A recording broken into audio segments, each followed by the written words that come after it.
Cette famille de pêcheurs considère qu'elle travaille dans le premier secteur à avoir fait face aux vraies réalités du Brexit. Que pensent les Britanniques de cette première année après le divorce avec l'Union européenne? Le constat est amer. On n'arrêtait pas de nous répéter, mais oui, les pêcheurs vont avoir une meilleure vie, ils vont avoir plus de poissons, ils pourront pêcher dans plus d'eau. Donc ça, je crois que ça a fait voter beaucoup de gens pour sortir du Brexit. Et ça n'a pas marché, n'est-ce pas? Ce fromager ne travaille plus avec des clients européens.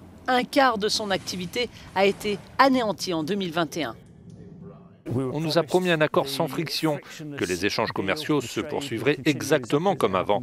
Et ce n'était que des mensonges complets et absolus, car ce que nous voyons est tout le contraire de cela. Mais c'est peut-être ceux qui comptaient sur la liberté de mouvement qui ont le plus souffert. Le plus gros problème est le personnel. Nous devrions avoir 100, 150 saisonniers pour la cueillette, et nous ne sommes que 25 maintenant. Cette ferme a été forcée de laisser pourrir près d'1 million de tonnes de courgettes, faute de main-d'œuvre venue de l'étranger.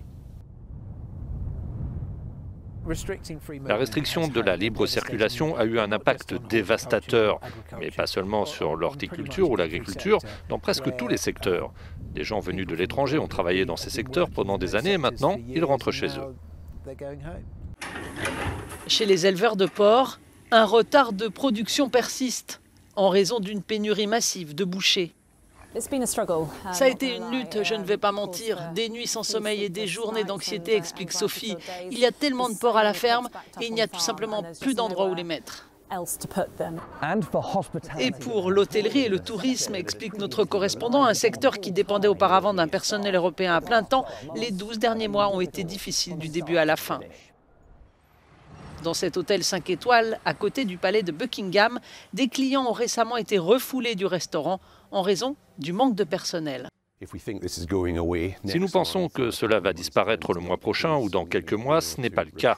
Et le fait de ne pas pouvoir recruter dans toute l'Europe, alors que nous avons été habitués à le faire pendant de nombreuses années auparavant, c'est vraiment là où se situe le défi.